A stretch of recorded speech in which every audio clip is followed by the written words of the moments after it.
ছাতা, হাতপাখা, বহনযোগ্য বৈদ্যুতিক ফ্যান যা মিলছে তা নিয়েই তীব্র গরম থেকে বাঁচার চেষ্টা পর্যটকদের। কোথাও আইসক্রিমের দোকানের সামনে ভিড়, কোথাও ঠান্ডা পানির স্প্রে ব্যবহার করে একটু স্বস্তি খুঁজছে মানুষ। জাপানের ঐতিহ্যবাহী শহর কিয়োটোতে সকাল থেকেই রাস্তাঘাটে এমন দৃশ্য।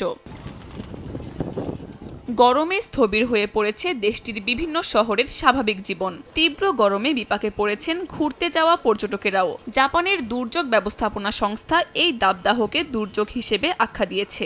দেশটির আবহাওয়া সংস্থার তথ্য অনুযায়ী কোথাও কোথাও তাপমাত্রা পৌঁছেছে প্রায় 40 ডিগ্রি সেলসিয়াসে। গত এক সপ্তাহে হিট স্ট্রোকে হাজারো মানুষ হাসপাতালে ভর্তি হয়েছেন, প্রাণ হারিয়েছেন বেশ কয়েকজন। জানতাম এখানে খুব গরম থাকবে, অনেকে আগেই সতর্ক করেছিলেন, কিন্তু এতটা গরম হবে সেটা ভাবিনি। তবে আমি খুব একটা অবাক হইনি, কারণ চীনের গুয়াংডং প্রদেশে প্রায়ই যাই, সেখানে এমন গরমের অভিজ্ঞতা আছে। বরং অবাক হয়েছি জাপানেও তাপমাত্রা এতটা বেড়ে যেতে পারে। AKS অর্জন করল গিনেস ওয়ার্ল্ড রেকর্ডস। AKS একই চিত্র উত্তর আফ্রিকার দেশ তিউনিসিয়াতেও। রেকর্ড তাপপ্রবাহে বিদ্যুতের চাহিদা বেড়ে যাওয়ায় দিনের সবচেয়ে গরম সময়ে এলাকা ভিত্তিক লোডশেডিং করছে কর্তৃপক্ষ। এতে বিপাকে পড়েছেন সাধারণ মানুষ ও ক্ষুদ্র ব্যবসায়ীরা। পরিবেশবিদরা বলছেন, গ্রীষ্মকালে তিউনিসিয়ার প্রায় অর্ধেক বিদ্যুৎই শীতাতপ নিয়ন্ত্রণ যন্ত্রে ব্যবহার হয়। এত চাহিদা সামলানোর মতো সক্ষমতা দেশটির বিদ্যুৎ অবকাঠামোর নেই।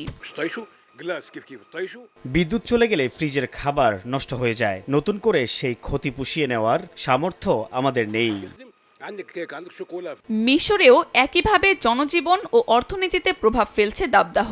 নির্মাণ শ্রমিকদের কাজের সময় কমানো হয়েছে, বাড়ানো হয়েছে বিশ্রামের সময়। কৃষি উৎপাদন কমার সঙ্গে পাল্লা দিয়ে বেড়েছে খাদ্যদ্রব্যের দাম। মূল্যস্ফীতিও ঊর্ধ্বমুখী।